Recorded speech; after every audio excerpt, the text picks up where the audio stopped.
It's Divas That Care Radio. Stories, strategies, and ideas to inspire positive change. Welcome to Divas That Care, a network of women committed to making our world a better place for everyone. This is a global movement for women, by women, engaged in a collaborative effort to create a better world for future generations. To find out more about the movement, visit divasthatcare.com after the show. Right now, though, stay tuned for another jolt of inspiration. Well, hello, everyone, and welcome back to the Divas That Care. My name is Candace Gish. If this is your very first time tuning into the Divas That Care, a huge welcome, and please thank the person that introduced you to the Divas. We have been around now for 12 years. We are listened to in over 30 countries in the world, and it's because of all of our amazing listeners, our tribe. We're just so grateful that, we are able to do this movement and inspire and empower so many people around the world. So thank you guys all so much. All right, I'm going to be introducing you to, I wouldn't call him my new diva because Doug Sutter is not a diva, but we're very excited to be having him on our program to be sharing so many great things with us. So welcome to the Divas, Doug. Thanks for having me, Candace. It's awesome. Well, I'm excited to be talking with you, and I'm excited because of a few things. We don't have a lot of gentlemen on our program, so it's always exciting to have one on the Divas, and also because you have a couple of amazing books out there, and you're doing a lot of great things to inspire and help women, and I think and families too, but I'm really excited about that. So, Doug, before we kind of dive into some of the questions I have for you, would you mind introducing yourself to our listeners? Yeah, hi, I'm Doug Sutter. I'm a former paratrooper, kickboxer. I was one of these kind of underweight kids, geeky kids, and I built myself up. And over the years, I just started teaching fitness, and someone once asked me, well, do you personal training? I go, oh, yeah, I guess so. And I was mostly trying to train soldiers, martial arts and this, and I started teaching fitness, and most of my clients were women, and I thought, well, I don't want to do this because I was very awkward around teaching women. But I found they were very good clients, very enthusiastic, and so a lot of my training and even my writing was geared towards training women. So now I train fitness and I write books, and hopefully they can take me on to later years for that. Well, I love it. And that's exactly what we need. We need a different perspective on things, too. And having yourself that has a lot of experience in fitness is great because then we can learn so much from you. And I love it that you're also a fellow Canadian. You're actually from Vancouver, I believe. Yeah. Mostly West Coast. Awesome. I lived in the frozen prairie for about 10 years, but West Coast is the way to be. You know what? I completely agree. I actually live in the prairies, and it has definitely been a difficult winter, and I envy you completely. Well, the questions that I have for you, you've got an amazing book out there, and I know we're going to be talking about two of them, but I want to talk to you about this book called Fit Them After 50. Why did you decide to write that? Because people are going to be like, well, is this just a book for women over 50?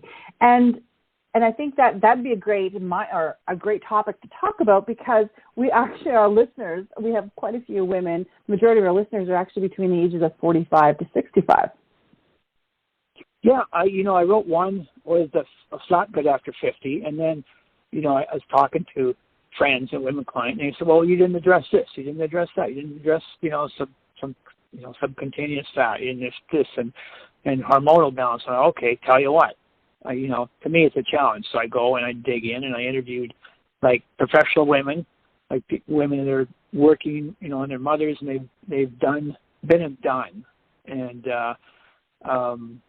there's all sorts of challenges. Like there's challenges with food. There's challenges with, let's face it, we don't heal as fast as we used to. I mean, and God, I've never gone over childbirth, but I've done a lot of other painful things. But my gosh, I never had to deal with that.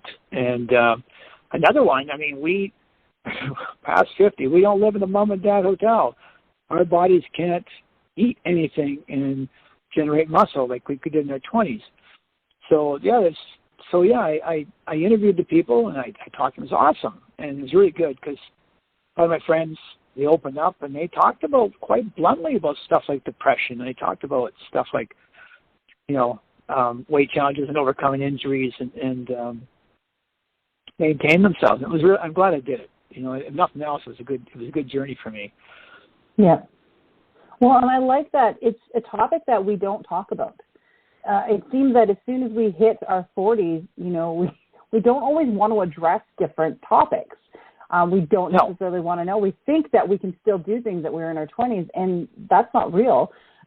We are going through a lot of changes, hormonal changes, and like you're saying, we don't necessarily recover as well. But so tell us a little bit about some of the stories, some of the things that you've learned in regards to perhaps even nutrition.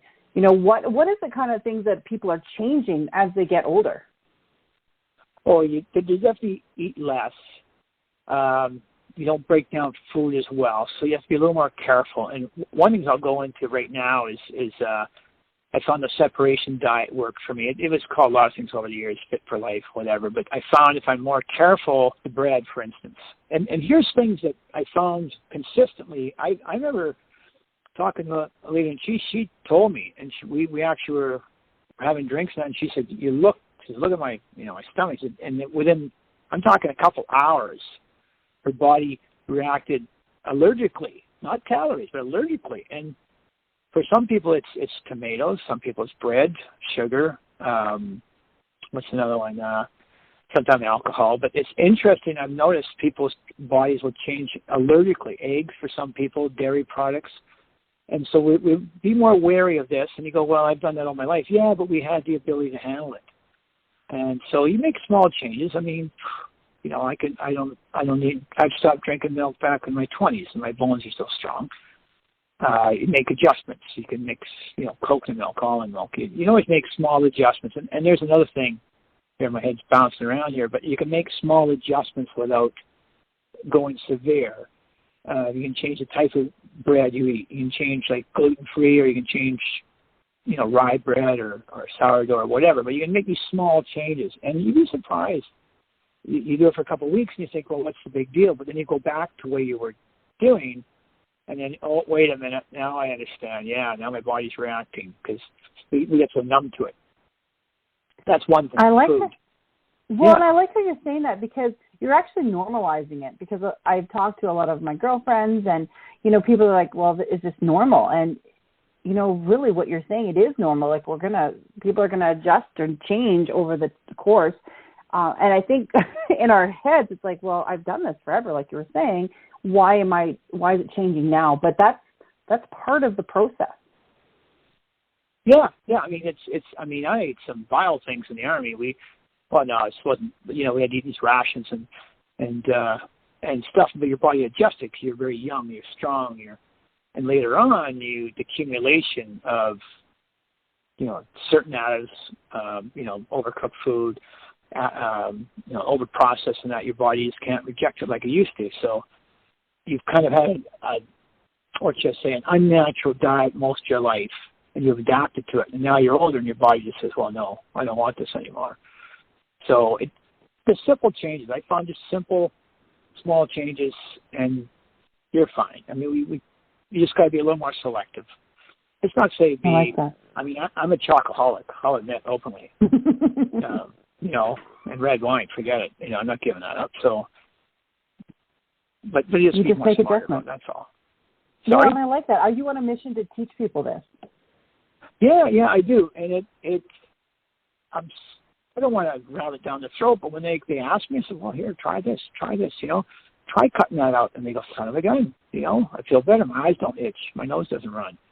I don't feel bloated. I go, yeah, it's just, I know there's no big, I really can't sell it to you, but it's that simple sometimes. And we just got to make, and it's really cool. The really thing I find fascinating is behavior change. You do these small increments. Like, I'm going to, segue into this, but like, often people come and they say, look, I want to lose 20 pounds by the summer, or my trip to Mexico. And okay, so we got 2 months to do this. However, I think it's far more strong and powerful if we get to the point where we're just doing small rewards for, okay, we showed up, we worked out. I jumped on my bike. I walked around the block. I did my 15-minute routine. And then I reward myself with small things. It could be something as simple as phoning a friend or watching your favorite show or, combing your hair, like just something really simple. And what happens, your brain starts getting a link to that. It's like when my mom used to, God bless her. I remember as a kid watching her, and she'd pick up the phone, she'd always grab a cigarette and a coffee.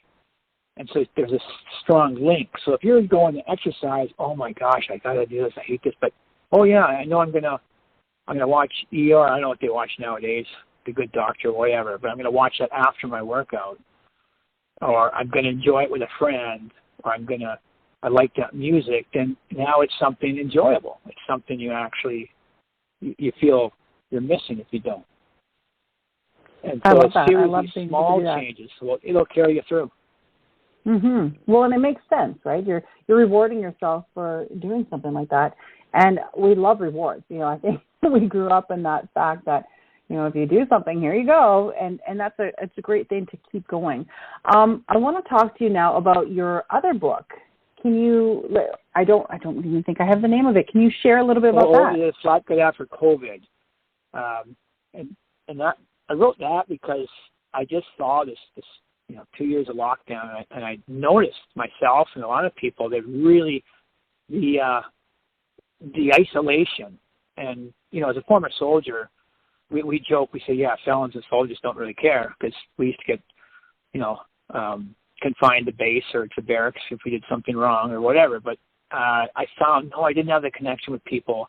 I didn't have the usual routine. I couldn't do my environment workouts like my gym. I had to go up to the beach. And I noticed that. I noticed a change in it. And even myself, I've never, ever had a weight problem. I started putting on weight. This is weird.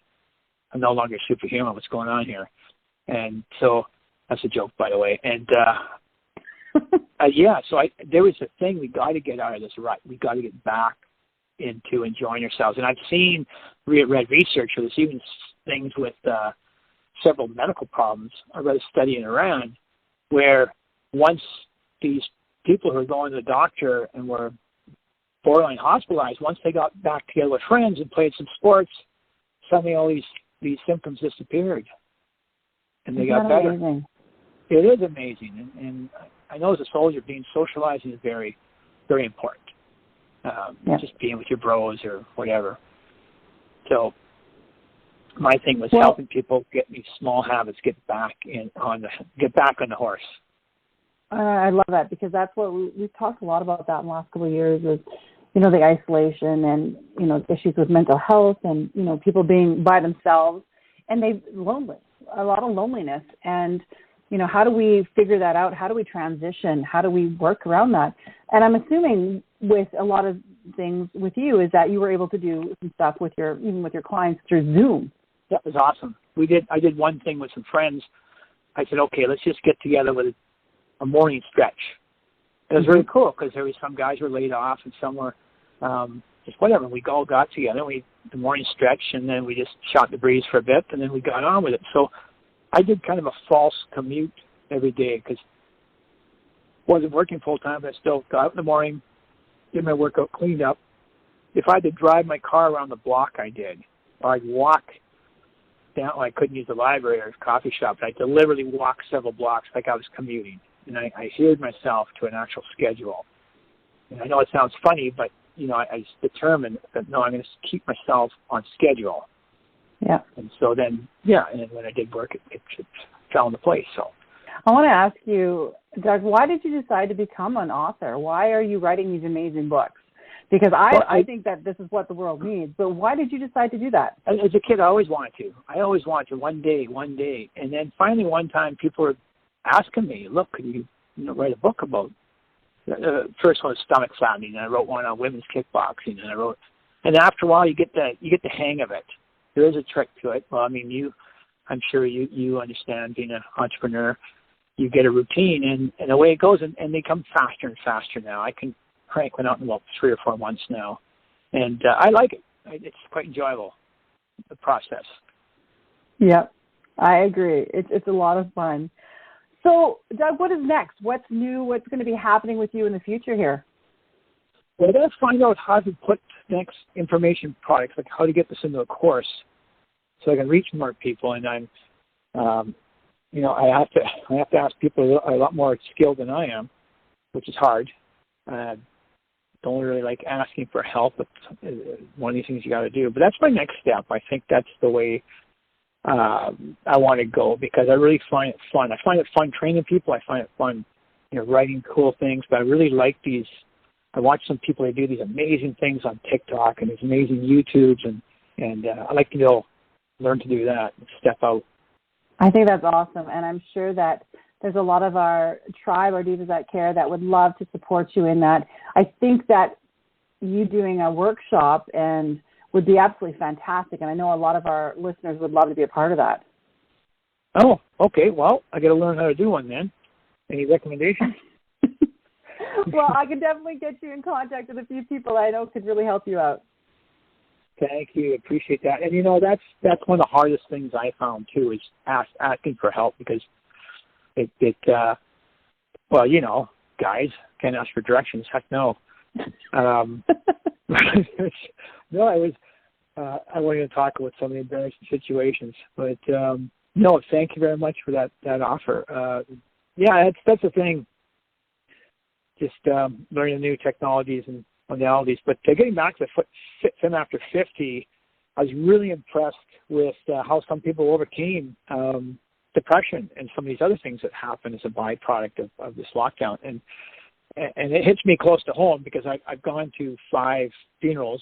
They're all suicides. And one of my neighbors, I didn't even know the guy. And he was lived directly above me, and a few months ago had an overdose. And it's like, wow, this is too close to home. So we got to sort this out. I mean, as a society, we can't. I agree. No, we can't. I mean, this is one of the wealthiest places in the world, and I mean, surely we can do better than this. Yes, we can, and that's why we're all going to work together to help each other. And it has been such a pleasure chatting with you. I want to ask you I always ask this at the last question: is there any tips, tools, things you'd love to share with our listeners, perhaps to, help them with their day-to-day? The day-to-day. You know what? I find if I go to bed with the right mood, I usually wake up in that same mood I take to bed with me, or to sleep with me, if you will. I just get a routine. It's last thing you might want to do is go out the door, walk around the block, and I give to you the 5-minute rule. You put on your runners, you step out the door, it's raining, whatever, and you go to the corner. And 9 times out of 10, you go, well, I got this far. I might as well go to the next block, and the next block, and the next block.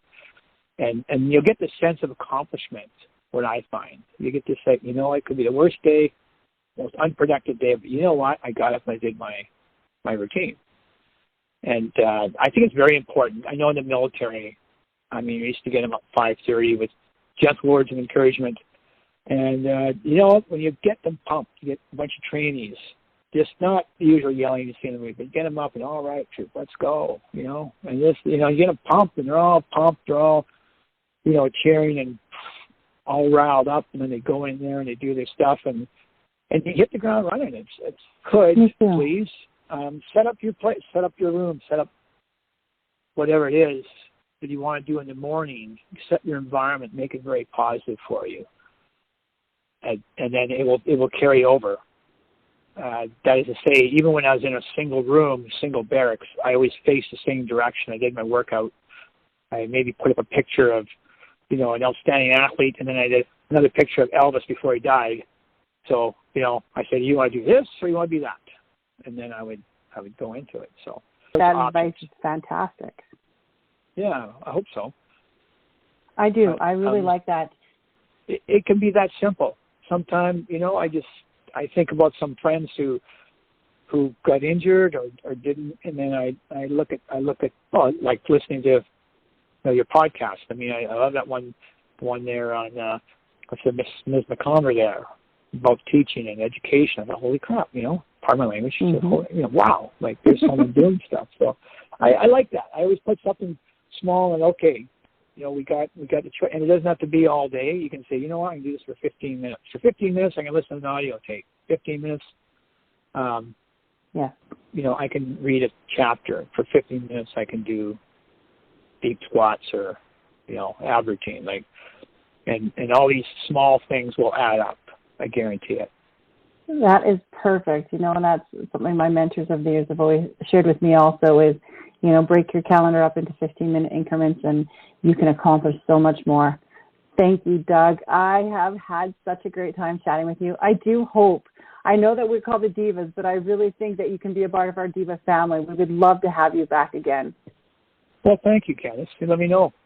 We'll definitely do that. And I would love to help you with introducing you to some amazing women, part of our tribe here, that would help you with getting your workshops going.